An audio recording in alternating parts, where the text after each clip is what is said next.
Black pastors have been strong supporters of President Obama, but their allegiance is being tested with the president's announcement that he supports same-sex marriage.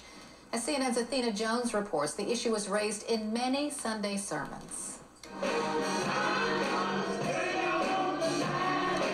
From Baltimore, I love the president, but I cannot support what he has done. To Atlanta, I'm not mad with the president. To New York. It's no one's business. It's only the couples involved. So it shouldn't be a community. Shouldn't be a community concern. Black pastors and churchgoers tackled the topic of same-sex marriage Sunday, days after President Obama expressed his support for it. At Shiloh Baptist Church in Washington, where the Obamas celebrated Easter last year, Reverend Wallace Charles Smith believes the president got it wrong. He would have preferred had he not, weighed in on the issue. But he and his congregation have been praying for President Obama every Sunday for years, and this day was no different. Well, will this hurt the African-American community's support for the president in the upcoming election? Well, I would hope not. We've got some larger challenges that we've got to struggle with. Darrell Wise, a Shiloh member who is gay, says the president took a courageous stand. As a a black gay male, and also as a Baptist, I feel that, things, will change, and opinions will change. And the only thing I have to do is just lift it up to the Lord.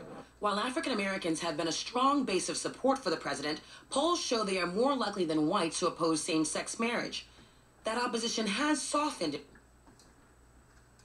Pastor Emmett Burns is so upset he publicly withdrew his support for President Obama Sunday and says the issue will cost him the election.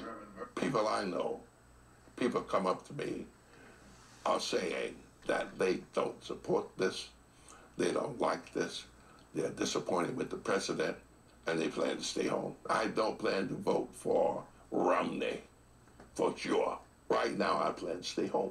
Burns, who is also a Maryland legislator, is leading a petition drive to force a public vote on a new state law legalizing same-sex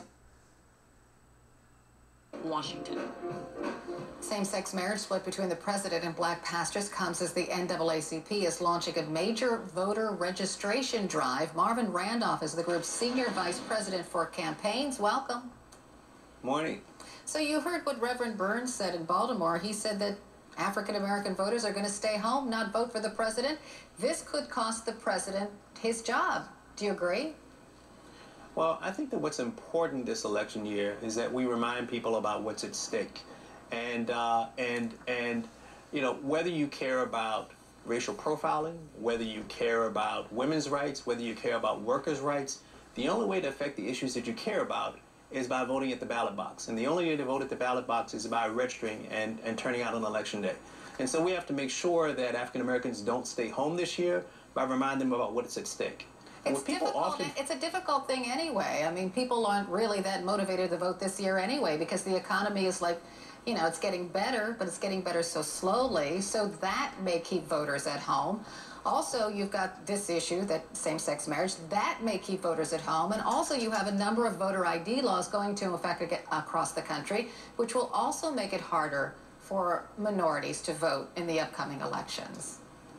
Well, I think that what we have to remind people of, and what this campaign that we've launched this year, This Is My Vote, is about, is reminding people about what is at stake. And so the common misconception is that this is just about the presidential election.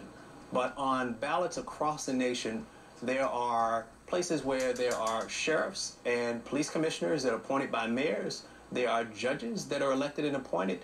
Things that matter in our community every day are decided by whether or not you vote.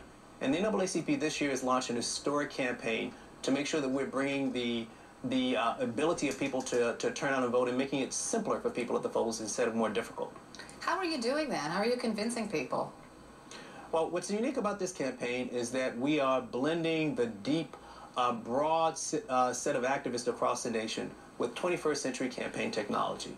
And so what does that mean? That means that if you want to get information about how, what your voting rights are this year or what the laws are in your state, you can go to thisismyvote.org and you can find out what the rules and laws are. You can also fill out a registration form while you are on the website. If you're not internet savvy, you can just pick up the phone and dial 866 vote in the number 1, and we will send you a filled out registration form. We know that in the last presidential election cycle, black youth turned out at a record 17% higher. And so our birthday gift to over 500,000 African-American youth across the nation is that we're sending them a filled out voter registration form that all they have to do is sign and send in. We've got to make sure that our response to this coordinated attack against voting rights is a coordinated campaign that makes it simpler for people to vote. Marvin Randolph from the NAACP, thanks for joining us this morning. Thank you so much.